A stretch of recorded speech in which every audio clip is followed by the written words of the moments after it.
કલિકાલનાથ શ્રી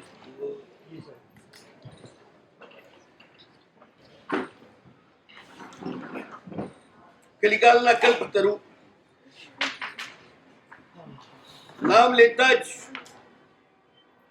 પરચો આપનાર એવા પરમાત્મા પાર્શ્વનાથ. નામ એમનું શું? પાર્શ્વનાથ. પાર્શ્વ એટલે જે પાસે જ હોય, આપણી નજીક જ હોય. નામ લેતા જ આવવું મળે.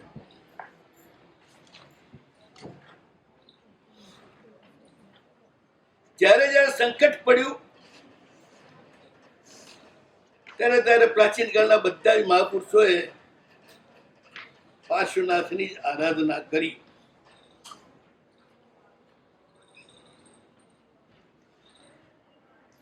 બધા જ સંકટમાંથી મુક્તિ મેળવી.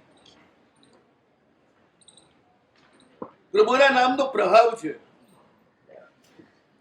પાર્શ્વનાથ પ્રભુના નામનો. ખાલી પાર્શ્વનાથ એ 4 અક્ષર પણ મહામંત્ર રૂપ છે.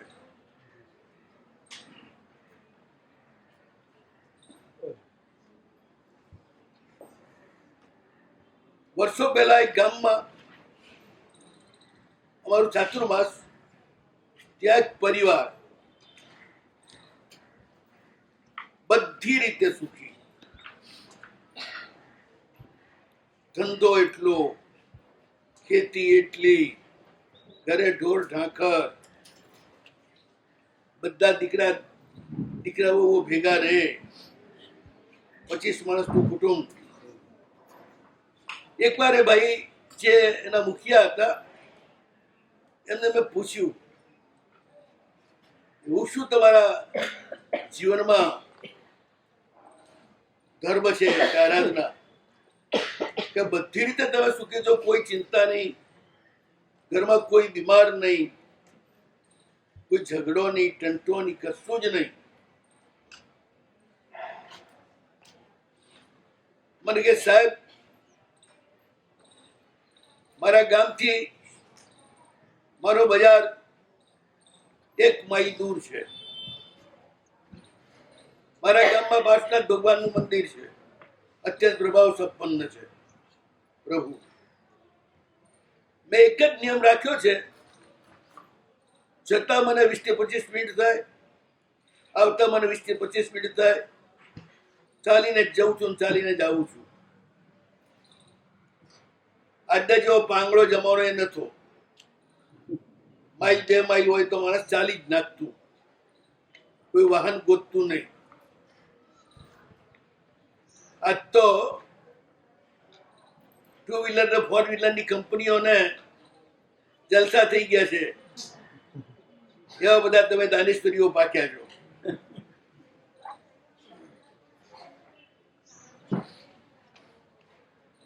મને કે જતા ને આવતા બીજું કઈ કરતો નથી.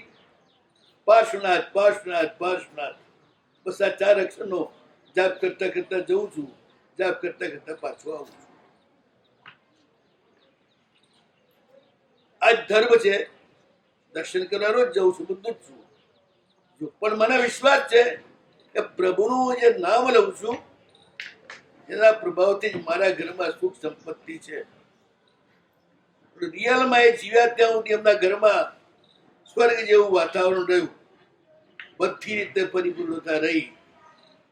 જેવા એ ગયા થોડા જ વર્ષમાં બધું વિખરાઈ ગયું. છોકરાઓના જીવનમાં ધર્મ નહીં, પ્રભુનું સ્મરણ નહીં. જ્યાં સુધી પ્રભુના ભરોસે લોકો જીવતા હતા ને ત્યાં સુધી આ દેશમાં સંપન્ન સંપત્તિ બંને બધી રીતે લોકો રોટલે ને ઓટલે સુખી હતા. રોટલે ને ઓટલે સુખી એટલે સમજી ગયા ને? કોઈ બી આવે તો જમીને જાય, એ રોટલે સુખી કહેવાય. કોઈ બી આવે તો એને આશરો મળે, એ ઓટલે સુખી કહેવાય. તો હવે રોટલે રોટલે રો એમાં કઈ સુખી ના ગણાવો.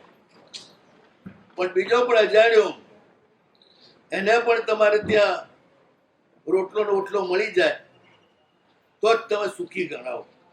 બાકી તો ભલે તમારી પાસે મોટા બંગલા હોય, તમારો રોટલો ખાવા કૂતરું ના આવતું હોય, તો તમારા જેવા દુર્ભાગ્ય કોઈ નહીં.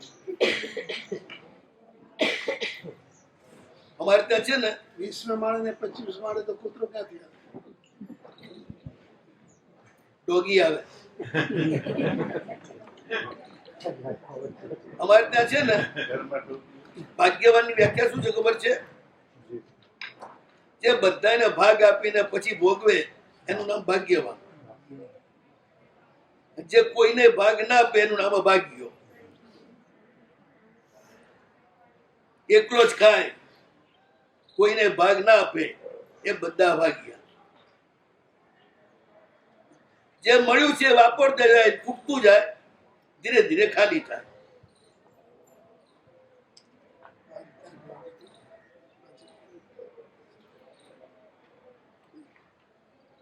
પ્રભુની સાથે જેનો સંબંધ બંધાય ને એ પ્રભુની જેમ બધાયનો થાય, બધાયને આશ્રય આપે. ભગવાન પાર્શનાથ એમનો પ્રથમ ભાવ મરુભૂતિનો, એમના પિતા વિશ્વભૂતિ,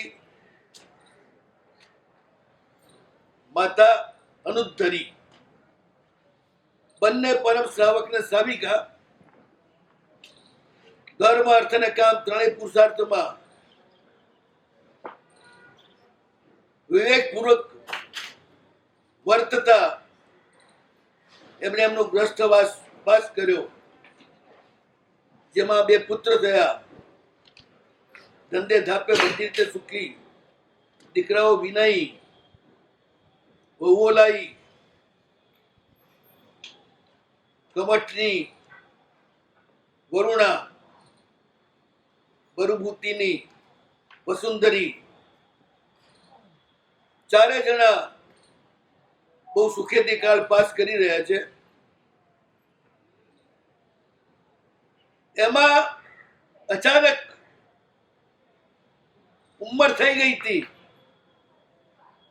વિશ્વભૂતિના કાળનું તેડું આવ્યું.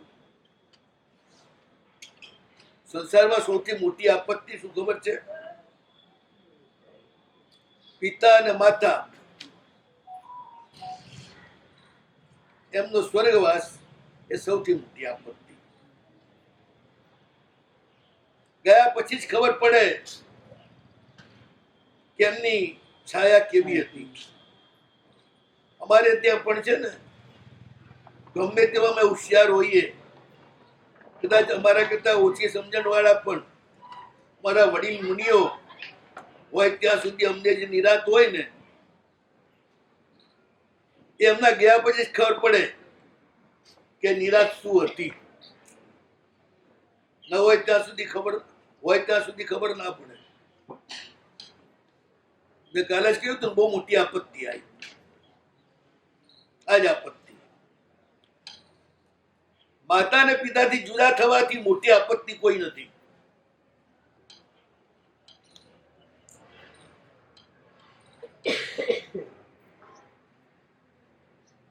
ભગવાન અને ગુરુ મહારાજ,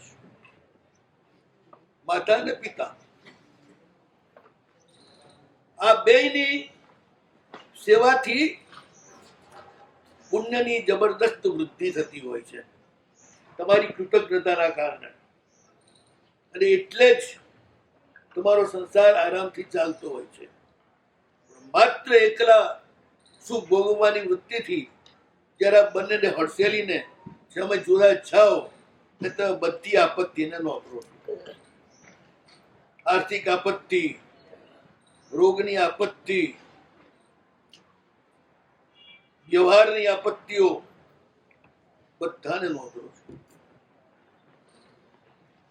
ખાનદાન, દીકરો ને વહુ સ્વપ્ને પણ મા બાપથી જુદા થવાનું વિચારે નહીં.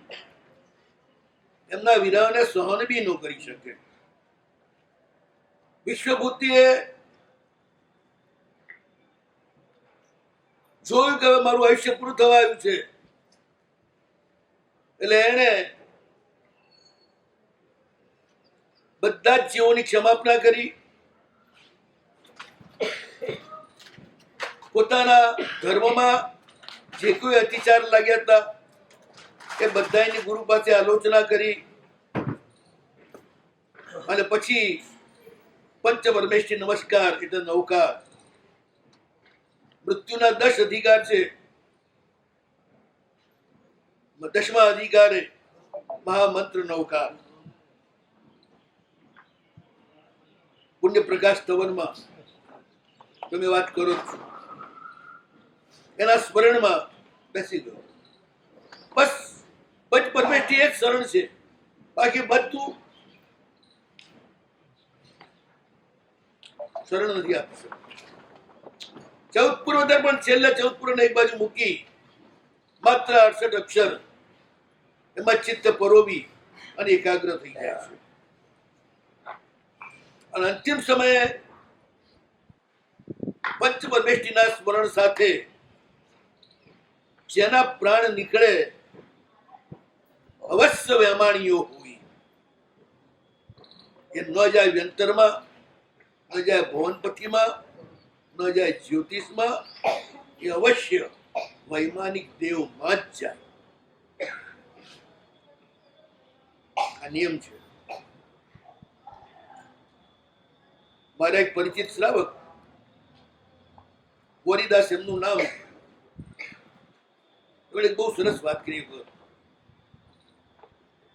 અમારા ઉત્થાન જે થતા એમાં કોઠારી તરીકે કામ કરવા આવતા, રાજસ્થાનમાં કોશી લાવના હતા. એમણે કહ્યું સાહેબ, એક શ્રાવિકાને અંતિમ આરાધના કરાવી. પોતે બહુ આરાધક હતા. અંતિમ આરાધના કરાવી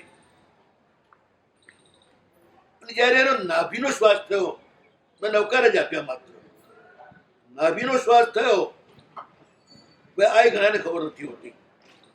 જયારે અંતિમ સમય આવે ને ત્યારે પ્રાણમાંથી, આ પગમાંથી આપણા પ્રાણ નીકળવાની શરૂઆત થાય. એટલે પગમાં જે નાડી હોય એ તૂટે, પછી ઉપરની નાડી તૂટતી જાય, તૂટતી તૂટતી તૂટતી નાભીમાં આવે. નાભીમાં તમે જુઓ એટલે નાડી તૂટતી જાય એટલે બંધ થતી જાય, ધબકારા બંધ થતા જાય. પછી નાભીમાં આવે, નાભીમાં સ્પંદ થાય એટલે નાભીમાં આવી ગઈ પ્રાણ, ખ્યાલ આવી ગયો હવે બસ અહીંથી અહીં અને નીકળી જવાનો છે. કે 5 થી 7 મિનિટનો ટાઈમ હોય. એ ટાઈમ દરમિયાન મરનાર વ્યક્તિ હોશમાં હોય અને મરીને હું સદગતિમાં દેવલોકમાં જઈશ એવું વચન આપે તો અવશ્ય પાછા આવીને ખબર આપે. બાકી ચલો આખી જિંદગી વચન આપ્યું હોય ગુરુએ ચેલીને કે ચેલાને, હા હું કે દેવલોકમાં જઈશ તો પાછો આવીશ, કોઈ કોઈ ના આવે. એ છેલ્લી 5 મિનિટ ને 7 મિનિટ નાભીથી ઉપર શ્વાસ આવ્યો અને હોશ છે અને તમે વચન માંગો કે આપો વચન, અને આપી દે વચન તો પાછા આવે. નૌકાર સંભળાવી રહ્યા હતા, નાભીમાં શ્વાસ આવ્યો, વચન માંગ્યું કે તમે દેવલોકમાં જાઓ તો મને ખબર આપજો. 10 મિનિટ પછી એમનું આયુષ્ય પૂરું થઈ ગયું. નૌકાર સાંભળતા જ હોશમાં નસ્તા ઉડે પ્રાણ છોડી દીધા. 7 દિવસ ગયા પછી ગોરીદાસભાઈ આમ બેઠેલા આંખ બંધ કરીને અને આંખના પડદા ઉપર એ શ્રાવિકા પ્રગટ થઈ અને પૂછ્યું પાપણના પડદે અંદર, ઓળખો છો મને? હા કે તમે ફલાણા શ્રાવિકા, તો મેં તમને વચન આપ્યું હતું ને હું દેવલોકમાં જઈશ તો પાછી આવીશ. તો મને જે નૌકાર આપ્યો એના પ્રભાવથી મરીને હું બીજા ઈશાન દેવલોકમાં દેવી તરીકે ઉત્પન્ન થઈ છું અને તમને વચન આપ્યું હતું એટલે હું પાછી આવી છું. હવે તમે વચન માંગો, જે માંગશો આપીશ. ગોરીદાસ આર્થિક રીતે બહુ જ નબળા, સાક્ષાત દેવી આવી છે, જે માંગે આપવા તૈયાર છે. છતાં એટલું જ માંગ્યું, જ્યારે પણ હું તમને યાદ કરું કોઈ શાસનના કામ માટે, કઈ માટે, ત્યારે તમે આવજો. આ રીતે એમની પાસે વચન લીધું. અને પછી જ્યારે પણ એમને એવું કંઈ કામ પડે ત્યારે આંખ બંધ કરીને બેસે. વૈમાનિક દેવો કે દેવો એ ભૌતિક રીતે આપણી સામે આવી શકતા નથી. ટીવીના તરંગ જેવા એમના કાયા છે. એટલે જેમ ટીવીના પડદા ઉપર જ ટીવીના તરંગો પ્રગટ થાય એ રીતે બંધ આંખના પાંપણ ઉપર જ એ આપણને દેખાય, વાત કરે, એ બધું આપણને મનોમન સંભળાય. બધું જ.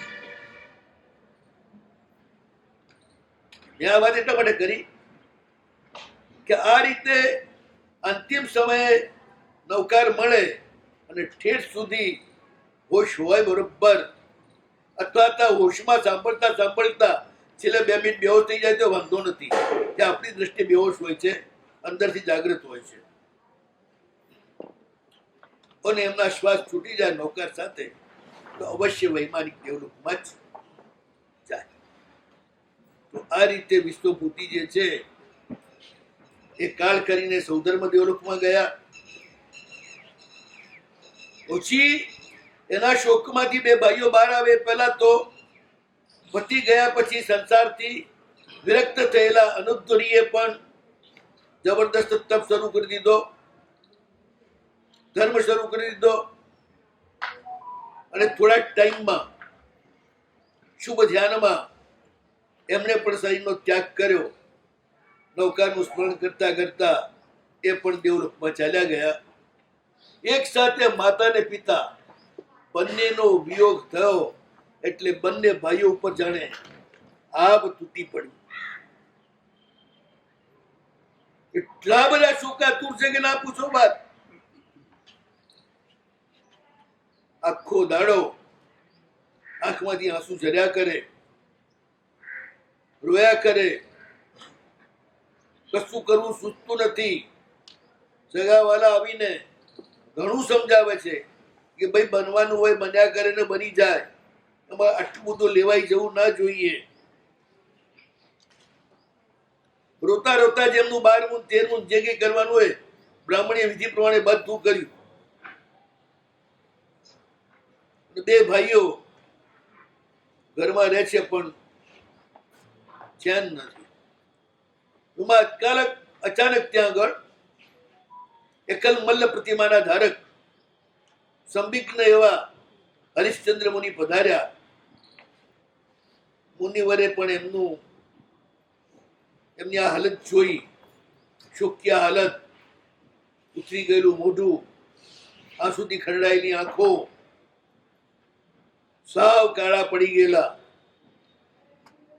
કહ્યું કે ભાઈ કેમ આટલા બધા ઉદ્વિગ્ન થઈ આટલો બધો સંતાપ કરો છો? જાણે તમારું બધું લૂંટાઈ ગયું હોય. એવી રીતે તમે બેહાલ થઈને ફરી રહ્યા છો,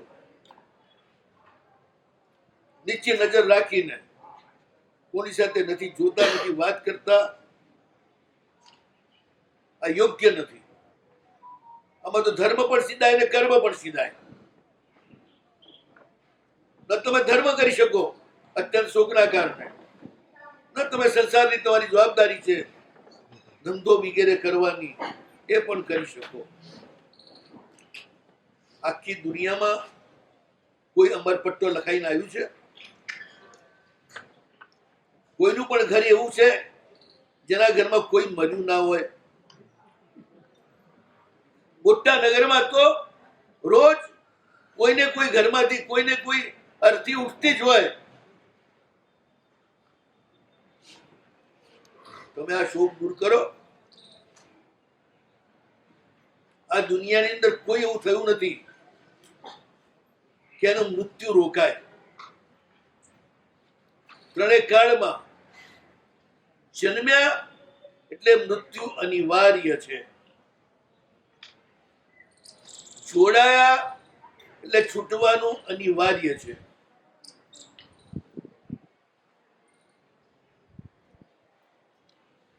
આ બેમાં કોઈ ફેરફાર થવાનો નથી. અને એક વાત ધ્યાનમાં રાખો, મર્યા સિવાય તો મુક્તિ એ ના મળે. મોક્ષમાં જવું હોય ને તો મરવું પડે. એટલે તમે શોક છોડો, વિવેક ધારણ કરો. સંસાર નશ્વર છે. દેખતામાં આખી દુનિયા પલટાઈ જતી હોય છે. હકીકત છે. મેં દીક્ષા લીધી ત્યારે 8 વર્ષનો.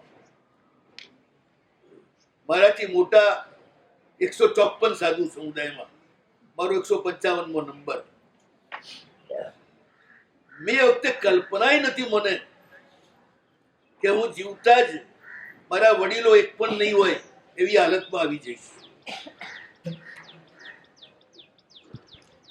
બાળકની જેમ જ ઉછર્યો આખી જિંદગી વડીલોની છાયામાં જ.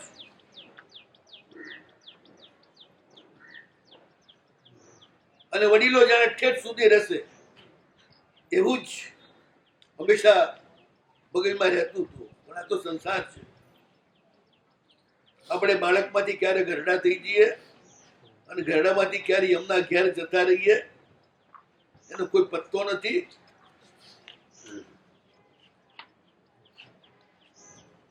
એટલે એટલો બધો મોટો ફેરફાર થઈ જતો હોય છે.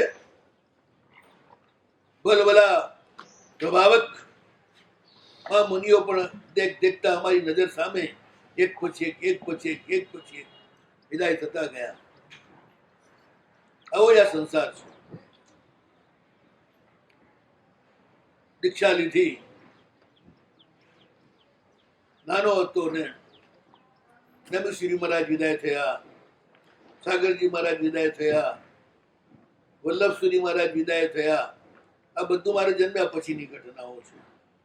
એવા મોટા આચાર્યો, શાસનના સ્તંભ જેવા 4 થાંભલા હતા એ જમાનામાં. જીન મંદિરોના ઉદ્ધારક જ્ઞાનેશ્વરી મહારાજ, આગમના ઉદ્ધારક સાગરજી મહારાજ, શ્રાવકોના ઉદ્ધારક વલ્લભસુરી મહારાજ અને પ્રવજ્યા માર્ગના ઉદ્ધારક રામચંદ્રશ્રી મહારાજ. 4 સ્તંભ ઉપર આખું જેની સાથે ચાલી રહ્યું હતું. આ 4 થાંભલા મારા દેખતા ચાલ્યા ગયા, એક પછી એક પછી એક. કલ્પના પણ નથી કે એમના વિનાનું વળી શાસન રહેશે ક્યારેક. આજે આપણે જોઈ લીધા છે ને, એમની પછી એમનાથી નાના થાંભલાઓ પણ કેટલા બધા જતા રહ્યા. આ સંસાર જ એવો છે. એટલે મારા ગુરુ મહારાજ કહેતા, મરણને સામે રાખે એ જ ધર્મ કરી શકે.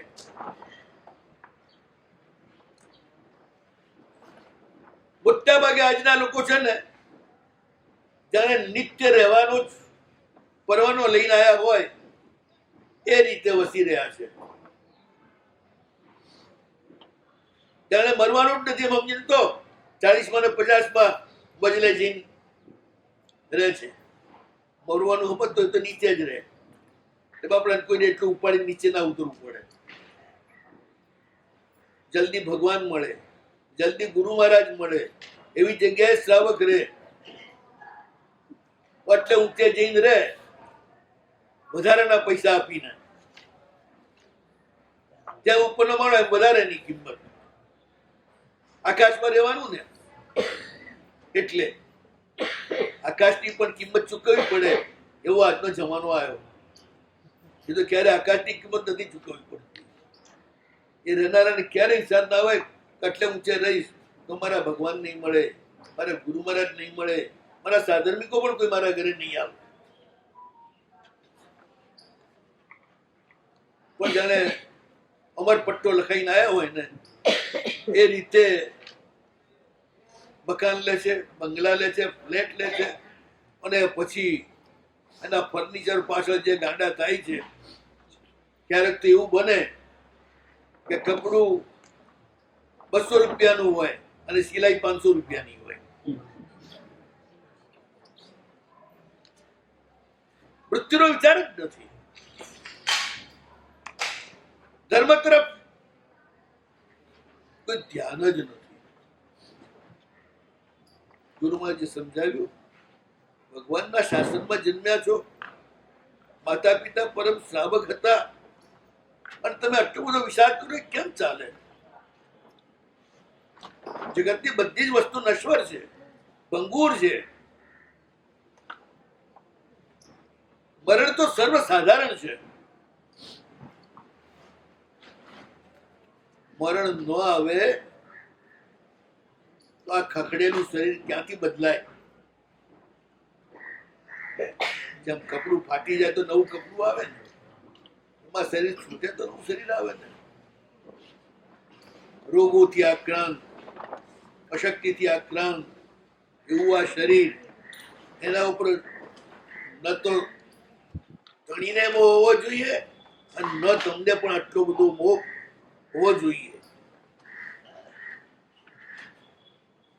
એટલે જરા સાવધાન થઈ જાઓ, વિવેકને સ્વીકારો અને શોકને મૂકી ધર્મનું ઔષધ એનું સેવન કરો. ગુરુ મહારાજે બહુ સરસ રીતે સમજાવ્યા. શોક છોડ્યો. ગુરુ મહારાજે કહ્યું, થોડો વધારે ધર્મ કરજો, મા બાપનો શોક સતાવતો હોય તો. એમના નિમિત્તે કમઠ અને મરભૂતિ બે જણાએ શોક છોડ્યો, પણ એમાં બે જણા સંસારના જે કર્તવ્યો છે એને પણ સંભાળવા લાગ્યા. પણ મરુભૂતિને મા અને બાપ બંને ગયા છે. એની એવી ચોટ લાગી છે કે સંસારમાંથી એનો રસ ઉડી ગયો.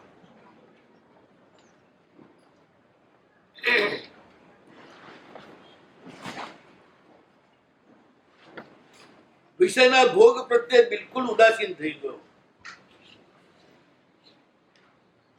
એને એમ જ લાગે છે જગે સબ સપના, કુછ નહીં અપના. એક જ વાત એના મનમાં ઘૂંટાય છે.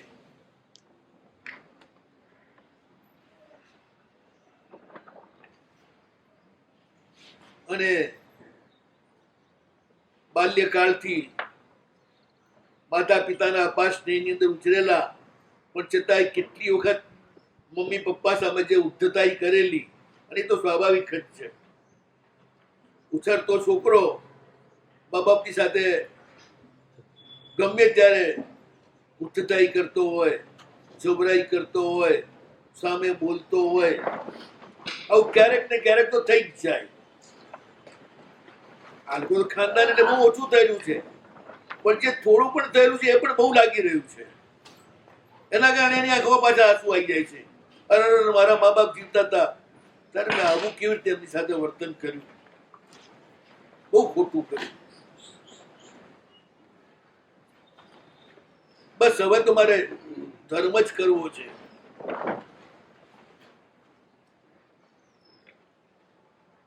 ક્યાંય એની નજર નથી. થોડો થોડો ધંધો કરજે ભાઈની જોડે, ઘરવાળીને પણ બોલાવતો નથી, વાત પણ કરતો નથી. ઉંમર જુવાન છે બંનેની, પત્ની પણ ભર જુવાનીમાં છે, પોતે પણ જુવાન છે, પણ જુવાનીમાં જ વિરક્ત થવાના કારણે પત્ની પ્રત્યે ઉદાસ થઈ ગયો.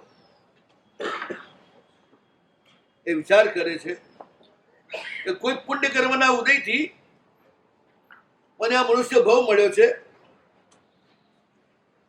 અભાગ્યને ન મળે એવી ધર્મની સામગ્રી, ગુરુજનોનું સાનિધ્ય, પરમાત્માનું સાનિધ્ય, આ બધું મળ્યું છે. ગુરુના ઉપદેશ રૂચી રહ્યા છે. આખું આ સંસાર અતિ વિરસ છે. સંસારને સજાવવો એટલે ઉકરડાને સજાવવો. ઉકરડાને સજાવવા માટે જે કંઈ આપણે નાખીએ એ બધું ઉકરડામાં મળી જાય. ગટરને સુગંધી કરવા માટે અત્તર ઠાલવો તો કઈ અત્તરની નાળી ના થાય, એ તો ગંદી નાળી જ રહે. એટલે એ વિચાર કરે છે કે જ્યાં સુધી જવાની છે, બળ છે, ઇન્દ્રિયો કામ કરે છે, ત્યાં સુધીમાં આત્મસાધન કરી લેવું જોઈએ. ક્યારે એવો ધન્ય દિવસ આવશે, ક્યારે એવો ધન્ય સમય આવશે, ક્યારે એવું શુભ મુહૂર્ત આવશે, ક્યારે એવો નક્ષત્ર આવશે, ક્યારે એવું વાર આવશે જે મારા માટે કલ્યાણકારી હોય. જ્યારે હું ગ્રસ્ત વેશનો ત્યાગ કરી, સાધુ વેશનો સ્વીકાર કરી, માથું મુંડાવી ગુરુમાની સામે માથું નમાવી ઉભો હોઈશ અને મારા ઉપર માથા ઉપર ગુરુ મહારાજનો વાસક્ષેપ મંત્રપૂત આશીર્વાદ પૂર્ણ પડતો હશે અને પછી મને સર્વકીર્તિ ઉતરાવશે અને પછી હું એમની સાથે નિરંતર ગુરુકુળવાસમાં રહી વિહાર કરીશ. બધા સાવધ્ય મારા છૂટી જશે, મારા માન, મારા શોક બધા સમાપ્ત થઈ જશે. કોઈ મારી સ્તુતિ કરે કે કોઈ મારી નિંદા કરે, બધામાં મારું ચિત્ત એક જ હશે. ન મને એના ઉપર રોષ કે એના ઉપર તોષ. મને દુઃખ અને સુખ પણ સરખા લાગશે, વિરસ અને સરસ પણ સરખું લાગશે, આપદા અને અભ્યુદય પણ સરખા લાગશે. અને આ રીતે હું ગામ અને નગરમાં ક્ષમતામય ચિત્તથી ક્યારે વિચરીશ. આવા મનોરથો નિરંતર કરતો ને એમાં જીવતો એ પોતાનો સમય ગ્રહમાં રહેવા છતાં સાધુની જેમ પાસ કરે છે.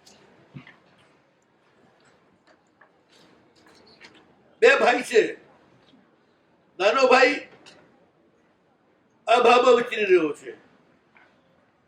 મોટા ભાઈને પણ શોક હતો, ત્યાં સુધી તો વૈરાગ્ય હતો. શોક ધીરે ધીરે સમાપ્ત થઈ ગયો.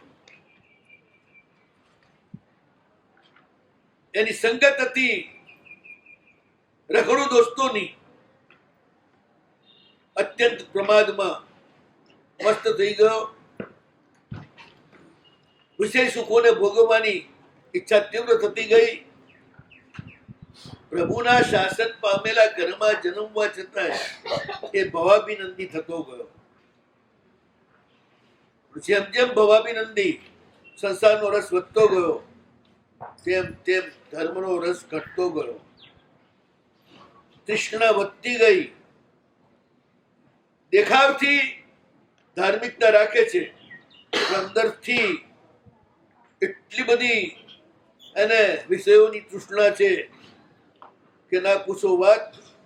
આખી જેવો નિરંકુશ છે. નાનો ભાઈ તો ભગત છે, એ તો કઈ જોતો જ નથી. એટલા મોટા ભાઈ નિરંકુશ થઈ ગયા, કોઈ જોવાવાળું ન હોવાના કારણે. બિચારા જે બ્રાહ્મણો ડાબના સંતારા પર સુવા વાળા અને તપ કરવા વાળા, એ બધા બ્રાહ્મણો તો મૂર્ખા ગણીને વિચરે છે, ઉપહાસ કરે છે. નથી એને ધનનો સંતોષ, નથી એને ભોગનો સંતોષ. પત્ની તો સારી મળી હતી, પણ એમાં એને સંતોષ નથી. અને રૂપાળો બહુ હતો, હેન્ડસમ હતો, એટલે એની પાછળ ખેંચાય એવી સ્ત્રીઓ એને મળી રહેતી હતી. અને એમાંથી એ પરસ્ત્રીનો પણ ફરિયાદ છૂટી ગયો એને, જુગાર પણ લાગી ગયો એને. આમ પાપી મિત્રો સાથે એ અવારા છોકરાની જેમ નગરમાં વિચરે છે. મરુભૂતિની ઘરવાળી વસુંધરી અત્યંત રૂપવતી, ઉન્મત્ત યૌવન, ફાટ ફાટ થતું યૌવન, સુદ્રઢ શરીર, સંસારના ભોગવોની તીવ્ર ઈચ્છા, અને પતિની ઉપેક્ષા, એની સામે જોતો નથી, પ્રેમથી ક્યારે બોલાવતોય નથી. જમવા આવે, જમે ને ચૂપચાપ નીચે નજર નાખીને જમીન જતો રહે. ક્યારે ને પૂછતો પણ નથી તું કેમ છે. સંસારમાં રહેવું, લગ્ન કર્યા અને પછી જે તમારા પાર્ટનર છે એની આટલી બધી ઉપેક્ષા, એ પણ અતિરેક થઈ જાય છે. બધે વિવેક જોઈએ. પણ માતા પિતાના મૃત્યુ પછી તો આને તો સંસાર સ્મશાન જ લાગે છે. સ્ત્રીઓ હાડપિંજર લાગે છે. સંસારનો વહીવટ બધો જ અને જંજાળ લાગે છે. આની જુવાની વધતી જાય છે, કારણ કે હજી ઉંમર નાની છે. જેટલું આયુષ્ય હોય એના 3 ભાગ પાડો, તેમાં વચના જે 2 ભાગ છે એના અડધાના 50-100 વર્ષનું આયુષ્ય હોય તો એમાં 50 વર્ષ, 50 વર્ષની અંદર પણ પ્રારંભના કાળમાં સ્ત્રીમાં એટલો વિષય વિકાર નથી હોતો, પણ સંસારમાં પડ્યા પછી ધીરે ધીરે એમાં ડૂબ્યા પછી 28 થી લઈ 40 વર્ષની ઉંમર સુધીનું એનો ગાળો બહુ જ વિષમ હોય છે. ત્યારે સાચવે તો જ એનું શીલ રહે, નહીં તો ક્યાંય ને ક્યાંય ગરબડ થયા સિવાય રહે નહીં. એ સ્થિતિ છે. ખાવાનું સારું મળતું હોય, પીવાનું સારું મળતું હોય, બધી રીતે સુખ હોય, પતિ છે એટલે ફૂલ ફટાક થઈને ફરે છે, સોળે શણગાર સજીને ફરે છે, પણ નિરંતર મનમાં બળે છે મારા પતિ મને બોલાવતા, મારા પુરુષ ઉપર એની કોઈ નજર નથી. પણ પોતાનો પતિ પોતાને ન બોલાવે એ કોઈ સ્ત્રી સહન કરી શકે નહીં. આ ઉંમરમાં મરભૂતિ વનવે થઈ ગયા છે. આની શું સ્થિતિ છે વિચારતા જ નથી. એ જો વિચાર્યું હોત પહેલેથી જ, આમાં લખ્યું જ છે એ રીતે, તો જે આ દુર્ઘટ ઘટનાઓ બની એક પછી એક એ બનત જ.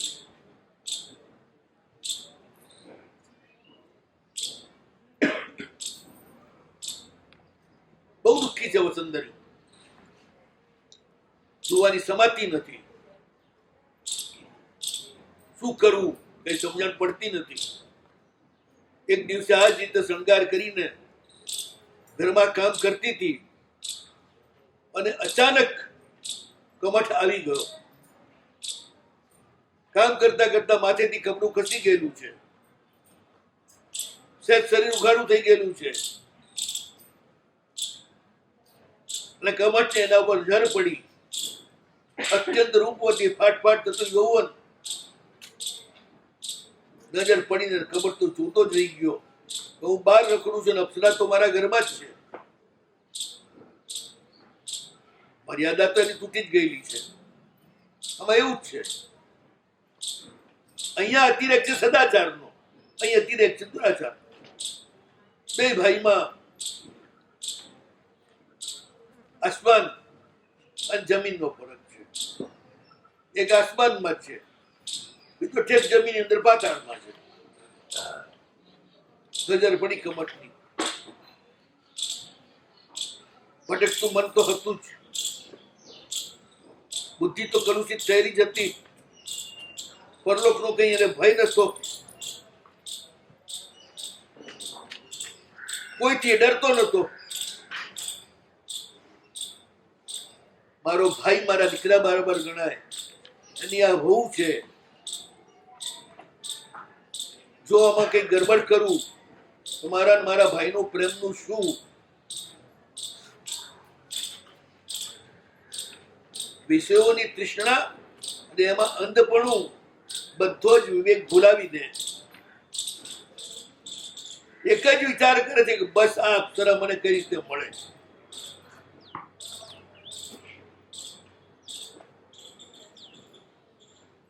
હવે ક્યાંય બહાર ભટકવું નથી. ગમે તેમ કરીને અને મારે કબજે કરવી છે. ચલો કંઈક કરું.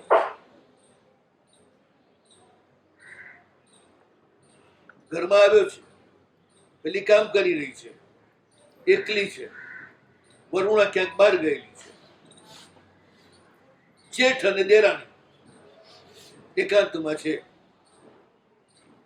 પહેલા તો એની ઉપર મીઠી નજર નાખી અને કહ્યું, આ ઘણે દાડે તને જોઈ, તું આટલી બધી દુબળી કેમ થઈ ગઈ છે અને મોઢા ઉપર કેમ તેજ દેખાતું નથી? તને શું દુઃખ છે એ તો બોલ. હું ઘરનો વડીલ છું, મારી ફરજ છે મારા ઘરના જે આશ્રિત હોય એના સુખ દુઃખમાં સાથી થવું. તો તને શું તકલીફ છે એ તું મને કે. બહુ મીઠા વચનથી એને બોલાવે છે, પણ પેલી તો જોયું કે તો મારા જેઠ છે એટલે તરત લાજ કાઢતી ભાગી. માથા ઉપર કપડું ખેંચી રહી છે, બીજા પણ ઢીલા પડી ગયેલા કપડા ઠીક કરી રહી છે અને ભાગી રહી છે. અને કમઠે લાજ મળે તે મૂકીને એને પકડી લીધી કે તું ડરે છે કેમ આટલી બધી? ભાગે છે શા માટે? કોઈ થોડું તારું ખરાબ કરનારું છું તો તને મારી નાખીશ. પેલી કંપી રહી છે, મારા જેઠ મારા બાપની જગ્યાએ અને આવું કેમ બોલે છે, આવું કેમ કરે છે?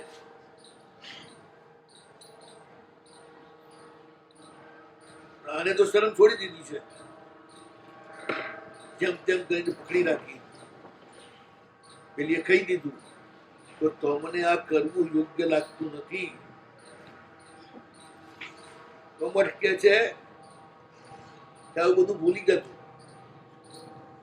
સંસારમાં જુવાની મળી છે 4 દાડા માટે, બસ એમાં જલસા કરી લેવા એ જ સાર છે, બાકી બધું અસાર છે. પેલી તરત જ ભાગી ગઈ, પણ કમઠે છોડી નહીં. ધીરે ધીરે ધીરે ધીરે રોજ જ્યારે અવસર મળે ત્યારે એને પટાવતો રહ્યો, પટાવતો રહ્યો, પટાવતો રહ્યો. પતિથી છૂટેલી સ્ત્રી અંદર તો ભૂખની ભૂતાવળ વિષયોના ફળગેલી જ છે. એમાં ઘરમાં જ નિમિત્ત મળી રહ્યું છે એટલે છેવટે સ્ત્રીનું ગજું કેટલું, છેવટે ઢીલી પડી ગઈ. લજ્જા ને મર્યાદા બંનેની છૂટી ગઈ અને વસુંધરા સાથે કવટ ચાલુ થઈ ગયો. પેલા ભગતરામને કઈ ખબર નથી કે ઘરમાં શું ચાલી રહ્યું છે. તો મિત્રલા તમે ધાર્મિક હો, પણ જેની સાથે છો, જે તમારા પાર્ટનર છે, એના ચિત્તની સ્થિતિને જાણી અને તમારે વર્તવું જ પડે. તમારી જવાબદારી છે કે ઉન્માર્ગે ન જાય, એ વ્યભિચારમાં ન પ્રવૃત્ત થઈ જાય. એ માટે પણ સાવ કે ધ્યાન રાખવું જ પડે અને એને સંતુષ્ટ રાખવી પડે. આ એક માર્ગી થઈ ગયા છે. અહીં આગળ આ શરૂ થઈ ગયું, ધીરે ધીરે ધીરે વધતું ગયું. વરુણાને ખબર પડી કે મારો વર ખોટે રસ્તે ચડી ગયો છે, મારી દેરાણી સાથે જોડાઈ ગયો છે. દુઃખી દુઃખી થઈ ગઈ. મરુભૂતિ પાસે ગઈ અને સમજાવ્યું, દિયરજી જરા આંખ ખોલીને જુઓ, સાવ ભગતજી થઈને ના ફરો. તમારા ઘરમાં આગ લાગી છે, એના ઉપર ધ્યાન આપો, તો કાલ આપણું આખું કુટુંબ ખતમ થઈ જશે એ આગમાં. સાંભળી અને મરુભૂતિ કહે છે, ભાભી તને આવું બોલતા શરમ નથી આવતી? સારો માણસ બધાને સારા જ જુએ, નજરે જોયું પણ ખોટું પડે છે. હું તારી વાત માની જ નથી શકતો. મારો ભાઈ મારા બાપની જગ્યાએ અને નાની ઉંમરથી હવે મને સાથે મોટા થયા છીએ, સાથે ગુરુઓની સંસર્ગ કર્યો છે, ધર્મ કર્યો છે, એ આવું ક્યારે પણ કરે નહીં. તું ગમે તે કારણસર ઈર્ષ્યાથી કે દ્વેષથી આવી ખોટી ખોટી વાતો મારી પાસે આવીને કરે છે, હું સાંભળવા તૈયાર નથી. બની શકે સંસારમાં ન ધારેલી ઘટનાઓ બને, પણ છતાંય મારા બાપથી પણ વિશેષ કમઠાવું કરે, હું સ્વીકારી શકતો નથી. જો આવી વ્યક્તિ પણ આવો દુરાચાર કરે તો બીજી આ દુનિયામાં ક્યાં આગળ ધર્મ રહેશે? બધે કલી ફેસાઈ જશે.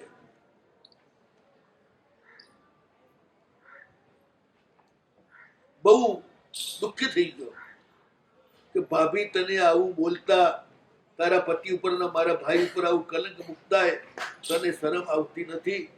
હું માની શકતો નથી કે મારો ભાઈ આવું કરે. એટલે બિચારી ભાભી શરમાઈ ગઈ અને ભાભીને વેલ ના કરી. નક્કી તારે જ કે તારા વર સાથે ઝઘડો થયો છે ને તું એના ઉપર કલંક મૂકે છે. હું નહીં સાંભળું. એટલે બિચારી ચૂપચાપ જતી રહી. હવે આગળ કઈ રીતે આ ઘટના દુર્ઘટનામાં પરિણત થાય છે જોઈએ.